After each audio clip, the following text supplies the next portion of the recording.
Assalamualaikum warahmatullahi wabarakatuh. Salam semua permisa. Baiklah, saya akan mencoba menjelaskan materi yaitu tentang proses masuknya Islam di Indonesia.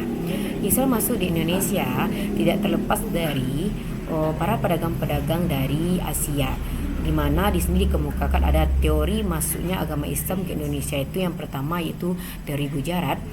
Menurut orang-orang dari Gujarat, Islam ini dibawa oleh para pedagang-pedagang Gujarat, yaitu India, yang sudah memeluk ajaran agama Islam. Lalu mereka mencoba melakukan perjalanan ke Samudra Hindia langsung menuju Selat Malaka, dan terjadilah interaksi antara pedagang Gujarat dengan pedagang pribumi, sehingga disinilah adopsi agama dari Islam dari orang Indonesia terhadap pedagang Gujarat ini yang sudah memeluk ajaran agama Islam. Yang kedua ada teori Persia.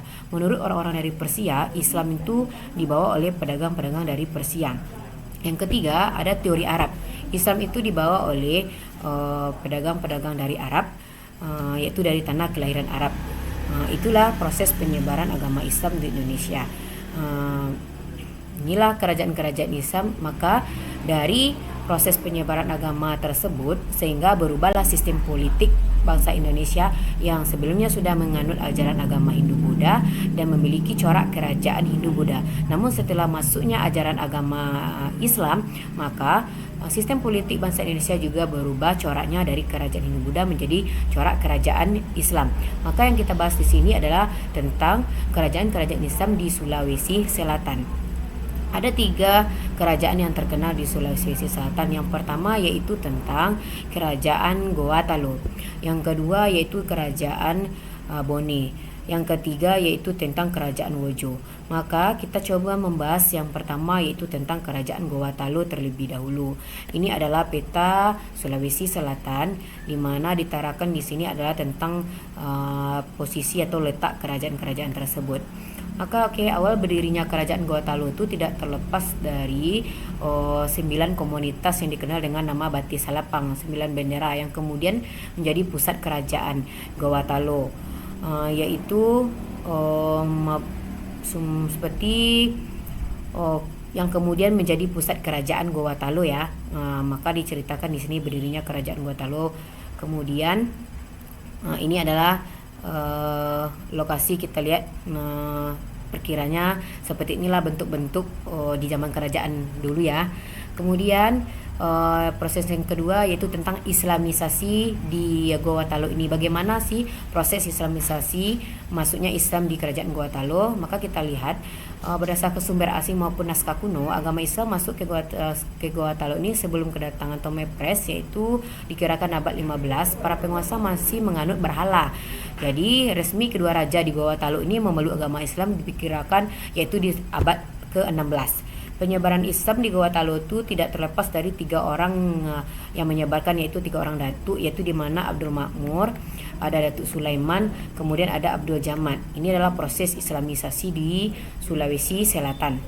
Masa kejayaan kerajaan Gorontalo itu Musa dikenal yaitu pada kerajaan yang dikenal dengan Kerajaan Makassar ya, yaitu mencapai puncak kebesarannya itu lebih kurang pada kepemerintahan atau Raja Sultan Hasanuddin.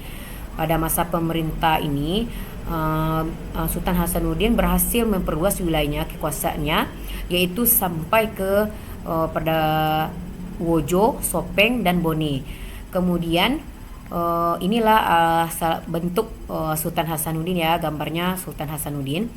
Lalu kondisi sosial kerajaan Gorontalo yaitu mereka sangat sakral terhadap norma kehidupan masyarakat Makassar, yaitu berdasarkan adat agama Islam yang disebut pengadakan. Selain itu, masyarakat Makassar juga mengenal pelapisan sosial yang terdiri dari lapisan atas yang merupakan golongan bangsawan, kemudian dan rakyat kebanyakan yaitu hamba sahayanya.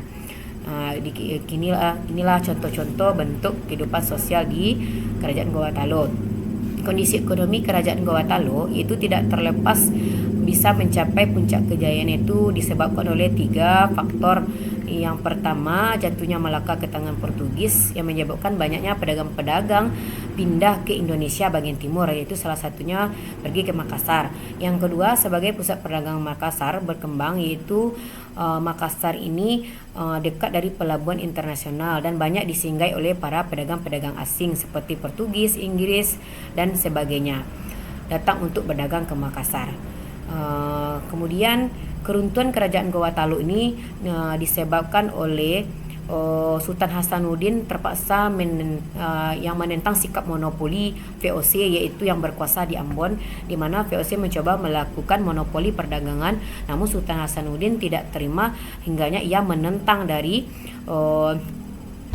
monopoli perdagangan yang dilakukan oleh VOC, sehingganya dengan keyakinan dan kekuatan Sultan Hasanuddin mencoba melakukan perlawanan tersebut, sehingga Sultan Hasanuddin juga dijuluki oleh VOC, itu adalah ayam jantan dari timur. Namun kerajaan di sini, Sultan Hasanuddin tidak mampu melawan kekuatan VOC karena salah satunya juga disebabkan oleh kerjasama atau bantuan dari kerajaan Bone yang bersekutu dengan VOC untuk menghancurkan kerajaan Gorontalo.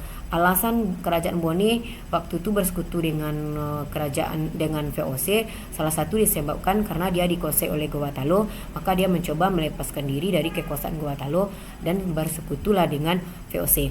Itulah materi tentang proses masuknya Islam di Indonesia, dan berubahlah lapisan sosial sehingga lapisan politik bangsa Indonesia dari corak dulunya Hindu-Buddha, dari kerajaan Hindu-Buddha merubah menjadi proses masuknya Islam, dan berubah juga coraknya menjadi corak kerajaan Islam.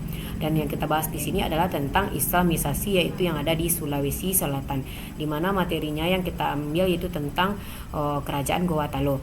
Sekian, terima kasih.